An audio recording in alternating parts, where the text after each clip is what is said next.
시청 후 구독 부탁드립니다. 입 테이핑, 코골이, 수면 무호흡증에 효과적일까?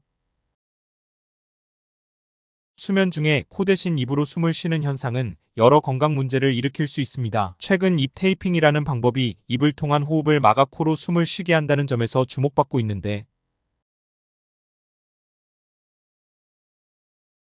이는 주로 코막힘, 코골이, 그리고 수면 중 구강 건강 문제를 해결하는 데 도움이 될 수 있다고 합니다.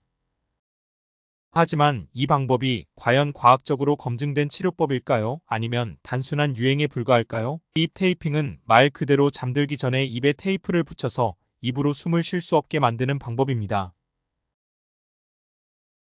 이로 인해 자연스럽게 코로 숨을 쉬게 되어 구강 건조나 코골이와 같은 문제를 완화하는 데 도움이 된다는 것이 그 이론입니다.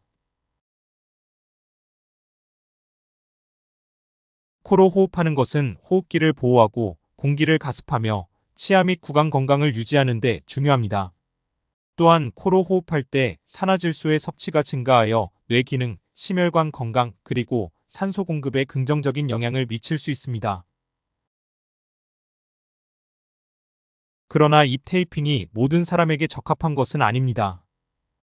특히 알레르기나 질병으로 인해 코가 막힌 사람들에게는 불편을 초래할 수 있으며 테이프의 접착제에 의해 피부 자극이 발생할 수 있습니다.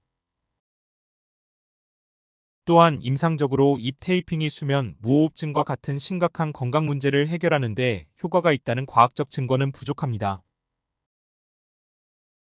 오히려 수면 무호흡증을 겪는 사람들은 CPAP 지속적 양압기와 같은 전통적인 치료법을 사용하는 것이 더 적합할 수 있습니다.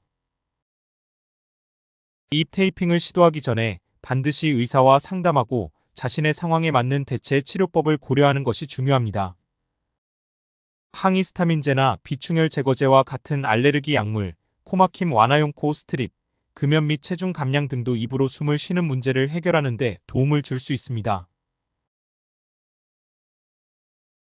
결론적으로 입으로 숨을 쉬는 것은 장기적으로 다양한 건강 문제를 유발할 수 있는 중요한 문제입니다.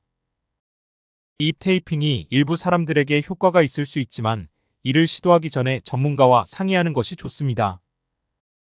최적의 치료법을 찾기 위해서는 의사와의 상담을 통해 개인의 건강 상태에 맞는 해결책을 모색해야 합니다.